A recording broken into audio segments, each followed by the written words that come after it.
मिठाई खाइए।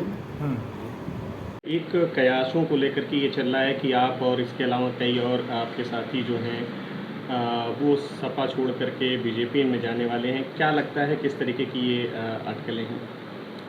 देखिए हम जब राजनीति में चले थे तो यहाँ पर जो अव्यवस्था थी इस देश के अंदर, उस अव्यवस्था के खिलाफ हम लोग जो है चले थे और सामाजिक परिवर्तन आर्थिक मुक्ति आंदोलन में हम लोग बहुजन समाज पार्टी में चले थे।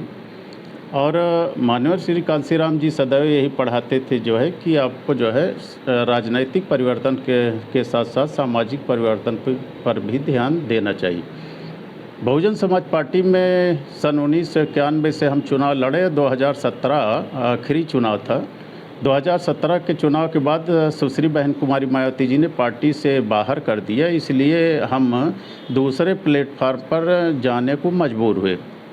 बहुत सोच समझकर हम अपने नियरेस्ट विचारधारा की पार्टी समाजवादी पार्टी को पाए हैं और सोच समझकर समाजवादी पार्टी माननीय अखिलेश यादव जी के साथ गए हैं। माननीय अखिलेश यादव जी ने पहले लोकसभा लड़ाया, फिर विधानसभा लड़ाया, हम विधायक बने। तो हम पीठ में छुरा घोंपने वाले व्यक्ति नहीं हैं। हम जो है पूरा अपनी विश्वसनीयता कायम रखते हैं और हम समाजवादी पार्टी के विधायक हैं, समाजवादी पार्टी में हैं और आगे भी रहेंगे।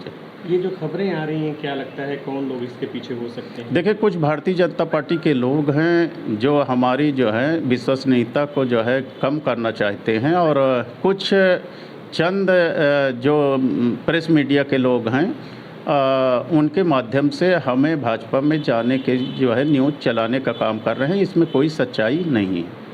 मंत्री जी, एक सवाल ये है कि आपके ऊपर तमाम जिम्मेदारियां हैं समाजवादी पार्टी ने दे रखी हैं आगामी लोकसभा चुनाव को लेकर के। क्या तैयारी है आगे किस तरीके से बीजेपी से मुकाबला करेंगे, क्योंकि एक बड़ा गठबंधन भी हुआ है? देखिए, बड़ा गठबंधन करना तो जो है राष्ट्रीय नेताओं का काम है। हमें राष्ट्रीय नेतृत्व जिस भी लोकसभा की जिम्मेदारी सौंपेंगे, अभी संगठन बनाने की जिम्मेदारी कौशाम्बी, रायबरेली और प्रतापगढ़ 3 लोकसभा की जिम्मेदारी उन्होंने दिया। 3 लोकसभा की संगठन की जिम्मेदारी हम निभा रहे हैं और चुनाव में जहां ड्यूटी लगाएंगे बराबर हम काम करेंगे और चुनाव जितवाने की पूरी कोशिश करेंगे। बीजेपी से समाजवादी पार्टी किस तरीके से मुकाबला करेगी उत्तर प्रदेश में खास करके, क्योंकि विधानसभा में तमाम आपकी कोशिशें थी लेकिन नाकाम रही हैं? मुझे लगता है 2014 में जब श्री नरेंद्र मोदी जी लॉन्च किए गए थे तो उत्तर प्रदेश में भारतीय जनता पार्टी की हालात बहुत पतली थी, लेकिन जनता ने मन बनाया तो भारतीय जनता पार्टी को उन्होंने सत्ता में लाने का काम किया।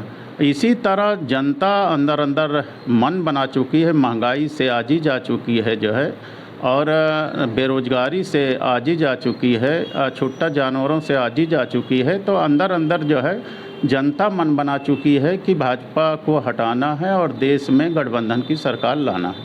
ओम प्रकाश राजभर आपके बड़े मजबूत सहयोगी थे, पूर्वांचल में दहाड़ते थे, लेकिन अब वो आपसे अलग हो गए हैं। इसका कितना असर पड़ेगा आपको? हाँ, देखिए, ओम प्रकाश राजभर का समाज भी जो उन पर विश्वास करता था, और वही ओम प्रकाश राजभर जी 2022 में उन्होंने नारा दिया था कि जब तक भाजपा की विदाई नहीं तब तक कोई ढिलाई नहीं। जो है कोरोना की दवा के तर्ज पर उन्होंने जो है ये स्लोगन दिया था।